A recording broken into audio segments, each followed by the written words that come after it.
Hello, everyone, and welcome again to Design Underground, episode 15. I am Rob, Designopotamus Irving. And I'm Tyler Pixley. Pixley. I don't have a funny middle name for today. Pixley. Yes. Pixleyception.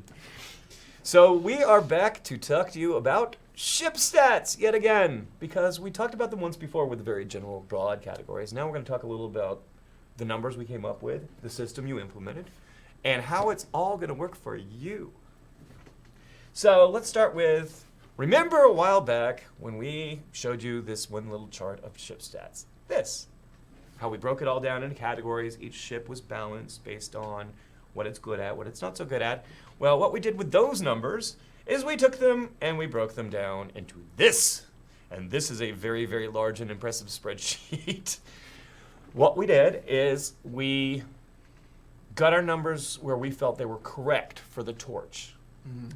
When we had Dracona and Lotharbot here. Yeah, they were a huge help for that. They sat around and played with that ship for quite a lot of time, and they worked with the programmers. Indeed they did. We changed some of the acceleration mechanics, for instance. Indeed we did. How did those end up working out? Did you actually plug in that super equation that they had up on the board? Or? As far as I'm aware, that's exactly what happened.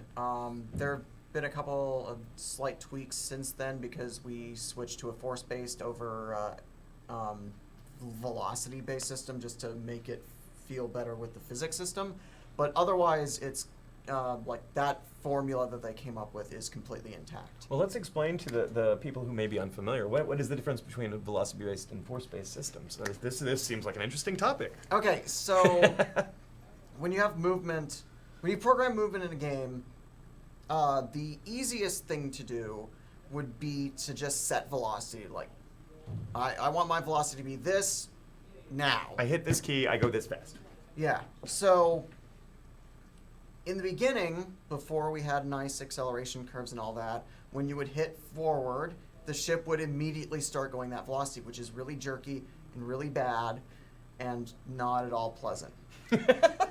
So then we got in that formula and then used the acceleration curve to drive the velocity. So now it wasn't instantaneous, but we're still using the velocity. However, the issue with that is that you're getting this velocity input. So if you're trying to ram into a wall, you just like kind of stick to the wall as opposed to like kind of a nice bounce or slidey collision. Slidey collision, very descenty. Indeed. It's extremely so we switch it to feature impulse and just linear force. So basically you push the key and that pushes your ship with a force as opposed to just telling it how fast it is. Yes, and it's all been calculated so that the resulting speed is identical.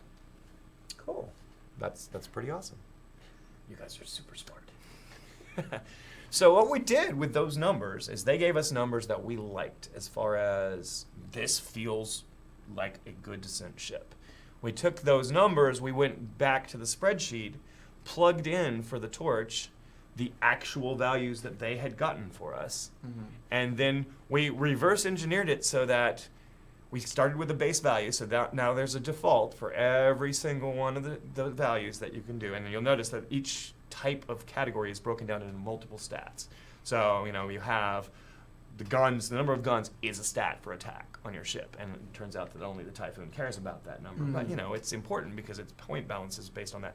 We then took the number of stars each one had in each category and in some cases doubled it. In cases where we needed finer grain, like on the maneuverability, because there are a lot of stats there, we multiplied it by 4, which just made smaller increments. And then what we did is we set these base values such that the increments, when they added the points from the torch, got to the numbers we already had. Yes. It was a very quick process. I did not spend 3 days deriving equations on the whiteboard. This time it was just like 2.5 hours on the spreadsheet and that's it. We're done. Okay, here's the numbers. Now it took probably 4 passes where I started with small ranges on the numbers and said, this is my base, and then I up it by a little bit each time, went and flew the different ships, and the performance didn't feel at all different. So then I took it back a little further, tried it again. The different ships still didn't feel different enough. The end result, the third time around, it's like there's some pretty big gaps now. The very default behaviors feel very different. If you get in a ship that just has the default stats, it feels clunky. And that's important. Every ship is good at something, And even in individual categories, for instance, in the maneuverability stats, some ships are faster going vertical than they are horizontal. We actually, one of my favorites so far is the fact that the auger is not super fast or maneuverable, but its stats are used in a very careful way such that it can turn really fast and it can run really fast. It's not good at backing up, it's not good at sliding, but if you need to get away, the auger can flip around and zoom. It is actually faster than the torch. I can't wait to see that. Then. Yeah, we're looking forward to that one coming in. They're working on it right now, so you'll see an auger. Yes, they are.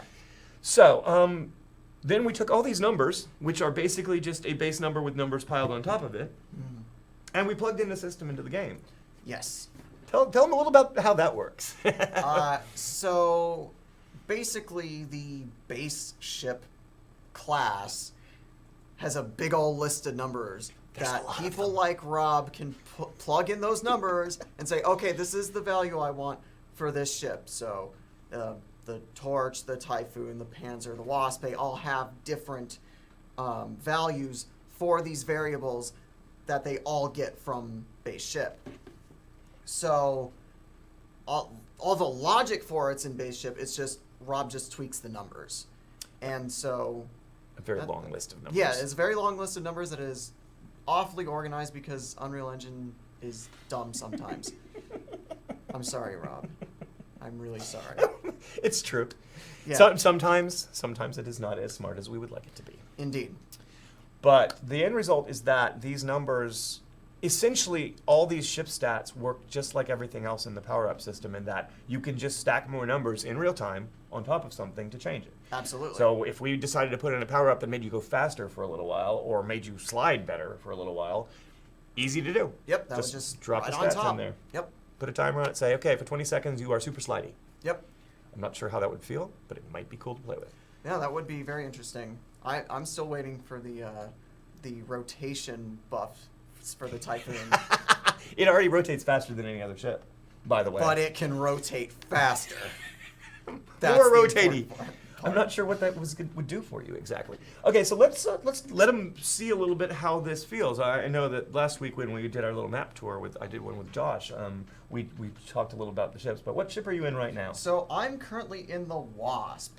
Why don't you tell us what sorts of values we have for the Wasp maneuverability-wise? The Wasp actually was designed to feel almost exactly like the Torch. Well, It is the very, very descenty ship that everyone starts with, basically. And it's got a few values that were set up for, I'll call it like for starter values, as far as it's a little easier for people to use. It has more energy to start with, for instance, just because we assume people starting out might tend to be a little more frivolous with their energy expenditures, whereas the experts, they'll be a more conservative with it.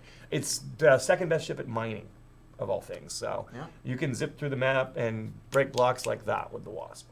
Did you say break blocks like that? Yes, you have some blocks. Break like a block. That. Oh, look at that. Block. Oh, that's an explodey bag. Power up. Yep, we got a power up for our troubles. Sweet. Yes, that's the power-ups. A lot of the power-ups are hidden in the blocks now, so yes, good reason to mine.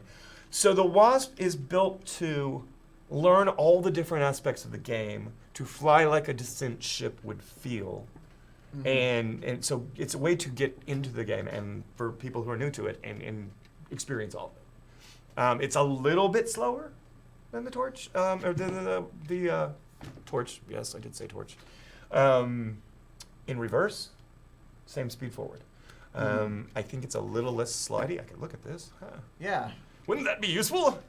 Yes, so Wasp is same speed, top speed, and reverse speed, slower on translations. So it's a little slower on the side to side, but a small enough increment that you don't feel it too much. Now switch to the Panzer and then slide. All right, so yes, here we are in the Panzer. We have started the Panzer E clunky. Okay, so please, door will open. Thank you, door. Uncooperative doors. Yeah, see that's you can feel the difference in speed there. It's slower, and the slides. Slower. It's a little bit more clunky. It's meant to be heavy and feel solid. The only one that can compete with the Panzer in terms of flying like a brick is the Goliath. They have pretty much the same speed stats. Yeah, I noticed they have like the same forward speed. But the Goliath has awful roll and pitch numbers. Yeah. Even compared to the Panzer. So yeah, let's roll a bit, pitch a bit. The interesting thing about the Goliath is it actually accelerates as fast as the Torch. It just doesn't have as big of a top speed. The Panzer is slower to accelerate. So yeah, I can feel that. It does Yeah. take a bit longer to just get up to speed. And then there's the Typhoon, which is super rolly and accelerates super fast too. That's the other thing about the Typhoon. It's meant to go forward. Backward, it's bad at. It's charge into combat and keep charging into combat. That's all you do. All right, charge to combat. Sounds good. Let's go. I have minigunses. Yep. Yes. And with the rotating wing thing, which makes them look really cool. Yep. I'm very happy with that. Yeah. But yeah, so The Typhoon, on the other hand, is really bad at mining. Yes. It is the slowest of the mining ships.